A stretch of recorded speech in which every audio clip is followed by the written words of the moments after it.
This is a channel that I'm so looking forward to share. I was so looking forward to share with you. He has over 1 million subscribers, but only 144 videos because, as you can read on his banner, it says high quality video game documentaries. Just double checking that I'm correctly on the top right. Yes, I am. And so, yeah, it's one of those channels that posts very occasionally, not very often, but because they put a lot of work in their productions. And their branding, really, because if you look at the thumbnails, it's very systematic, isn't it? Like, he's got his little symbol, he's got the border around it, like, very nice way to establish a brand. So the latest video he posted was 8 months ago. Well, you know, I wish he posted a bit more, but maybe he's busy with his job. Let me see if he says something about that. The Gaming Historian is a documentary series all about the history of video games. Love it. The show is, by the way, go subscribe, because even though he doesn't post much, there is a lot of content that he has posted over the years, and yeah, you're in for a treat. The show is researched, written, edited, and created by Norman Caruso. Oh, he has I think it's a Sicilian surname. I believe so. I recently announced I'm no longer working on the channel full-time. There we go. Check the community tab for my announcement. I'll still be making videos in my spare time. Make sure you subscribe so you don't miss a new episode. I wonder if it's because he found a better job, I suppose, because view-wise, yeah, I mean, the views are really good. But then again, if you post, let me see, 3 times in a year, yeah, with less than 2 million views, plus the background, so the catalog continues to produce views and makes money. It probably wasn't. It took so long to make these documentaries that it wasn't viable financially, and he had to do or maybe he just didn't want to do it. I mean, I'm just speculating at this point. Anyways, let's have a look at what we've got here. The first cartridge is a nice documentary topic. Lovely. We could check that one out, who made the first cartridge. But I think for today, I want to go on to something either like Mario Kart, Super Mario Kart. I don't know why I read it like that. Either Super Mario Kart is one thing I'd like to do. Light guns. Oh my gosh, 57 minutes on the Zapper. Did you have the Zapper, the orange one, or did you have the previous model, the gray? I had the orange one. The story of Super Mario 3, 7.5 million views. The story of Zelda Link's Awakening, oh, the Game Boy one. Does he have a Game Boy documentary? Because today, I'm in Game Boy mood. There we go, I knew it. Game Boy Gaming Historian, 6 minutes? Yeah, let's begin with that. I mean, 6 minutes is not that much, is it? Maybe a little too loud.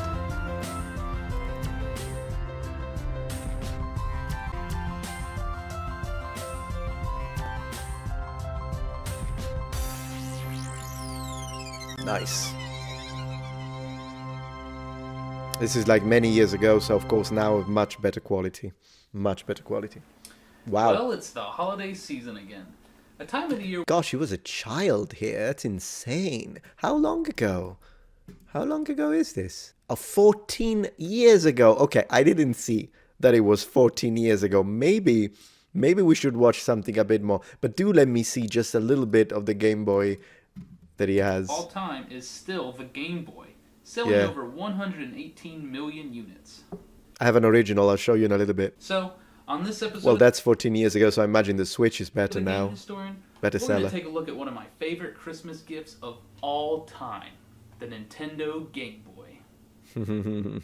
I guess you could say the Game Boy's life began with the Game & Watch, a series of handheld games created by Gunpei Yokoi. Yokoi thought of the Game & Watch when he saw a businessman on a train playing with an LCD calculator.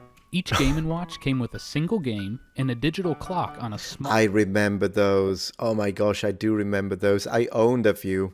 ...small LCD screen, thus the name Game & Watch. From 1980 to 1991, Nintendo made a total of 60 different Game & Watch games. Yeah, Game Watch.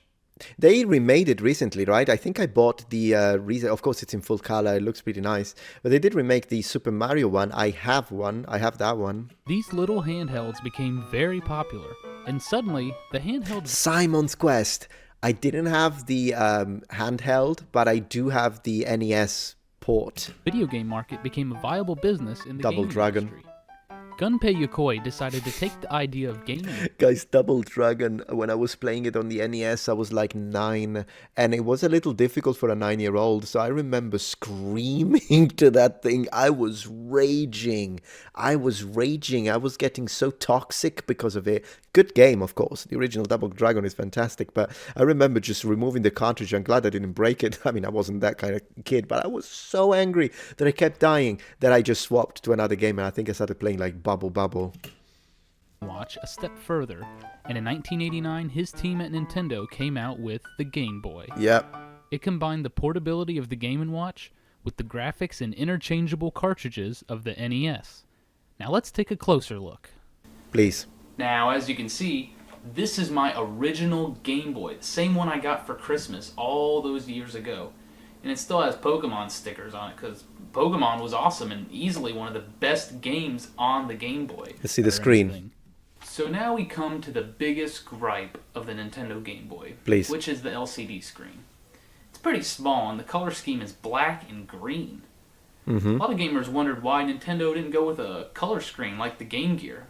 For starters, using a color screen would make the system cost more money. Yeah, not only that, but the Game Gear was a nice console, but the battery drainage, oh my gosh, do you remember that? I had the Game Boy. I was a Game Boy kid, more of a Nintendo kid, at least until 16-bit era. Then I switched sides to Sega. But for the 8-bit era, both the portable, I had a Game Boy, and the home computer system, I had an NES, so I was a Nintendo boy.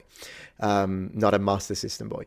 But then again, I do remember that not only the Nintendo was less expensive, the Game Boy was less expensive, so it was easier to convince your parents to buy it for you, but also my friend had a Game Gear, and it needed 6 batteries instead of 4, which once again is an expense, but it would last like nothing. Like, you would play it for a few hours, maybe like 4 hours, and boom, ciao.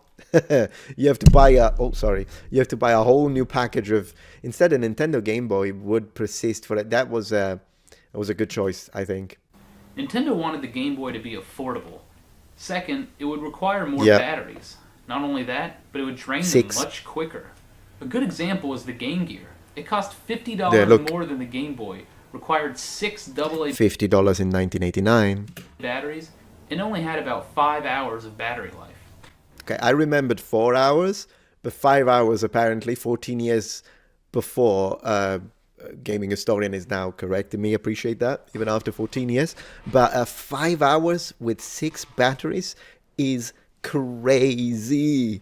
You still have the Game Gear? That's cool. I never had one because, once again, I had the Game Boy.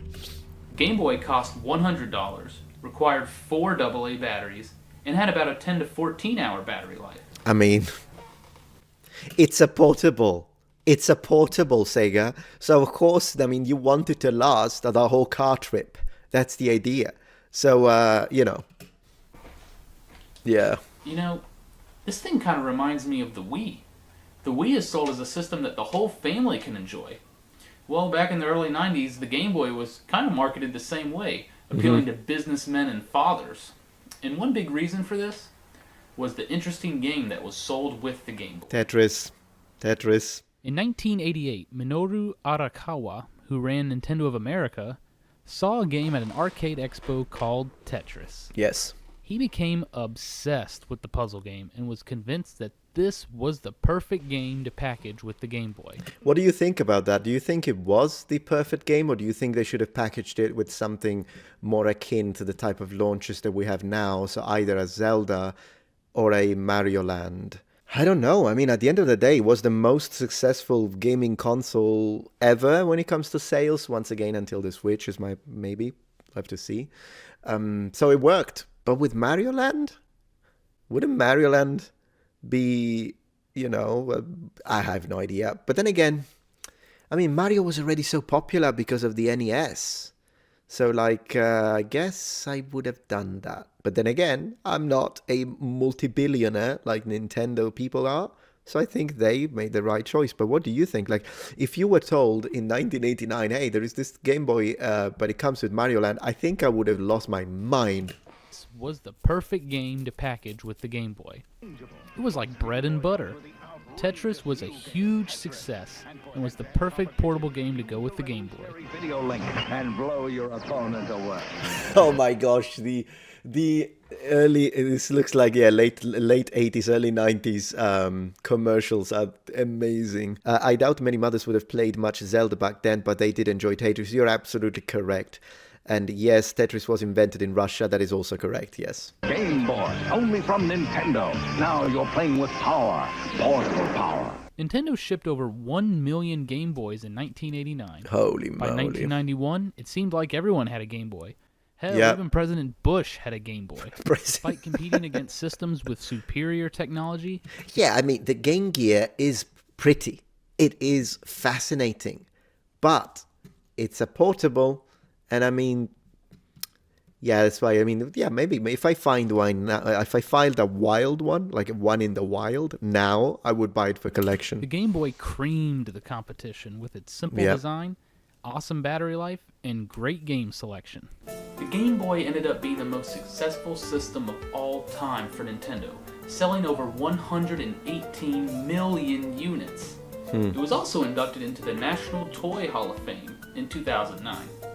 The Game Boy lives on today in its evolutions, but I will still... What do you think of the DS and the 3DS? Do you think 3DS was just a gimmick?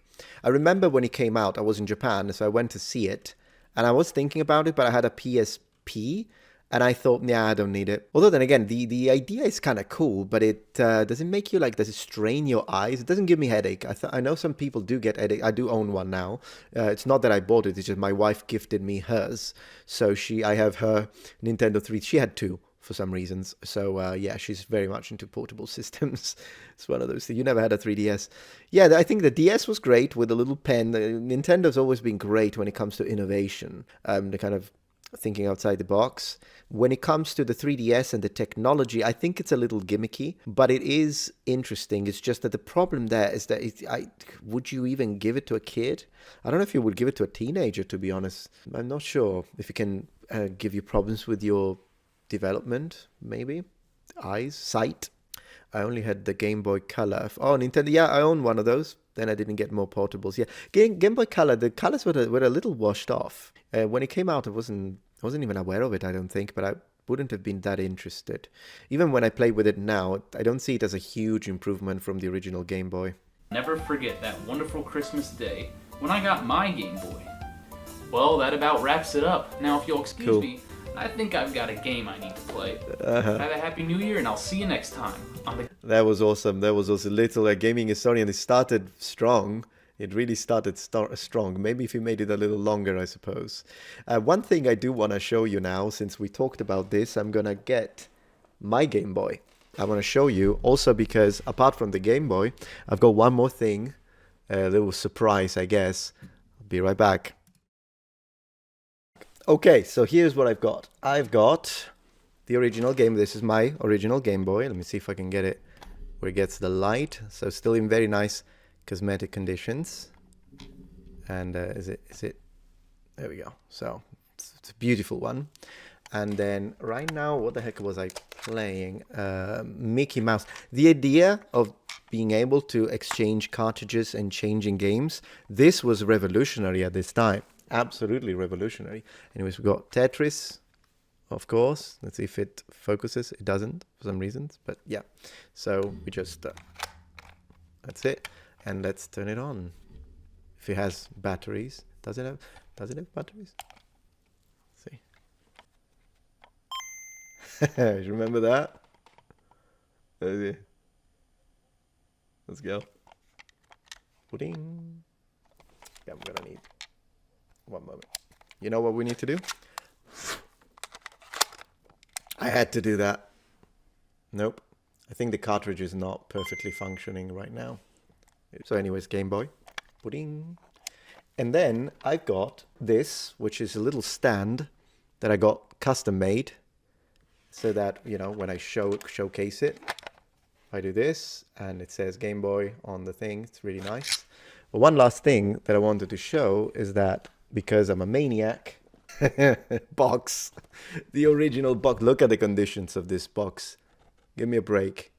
This is a time capsule. This is a time capsule, my friend. Holy moly. Original Game Boy. Look at the advertisement. Let's see what it say. Game Boy, the state-of-the-art compact video game system for portable handheld video action. Very nice kind of jump into the past right there. If you want a gaming rabbit hole, you should play Metal Gear Solid. Absolutely, I should play Metal Gear Solid. I used to play it, of course, back in the day. Do you remember that boss where you swapped the joystick port, the joypad controller port, and if you fight him with the second controller, so you remove the first controller and put it on the second port, the boss actually says that. He says, I don't know what's happening. I don't understand. I can't read your moves. And it becomes super easy. What a genius idea.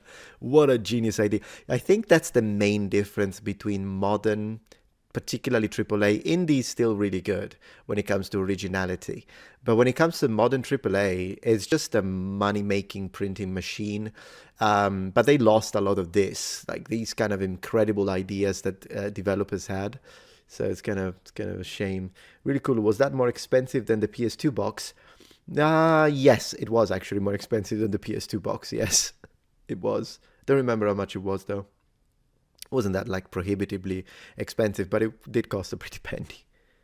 But that's me, all right. I always buy overpriced cardboard. Multiplayer action, they say, because you could link them. Do you remember that? Linking the two. Insane.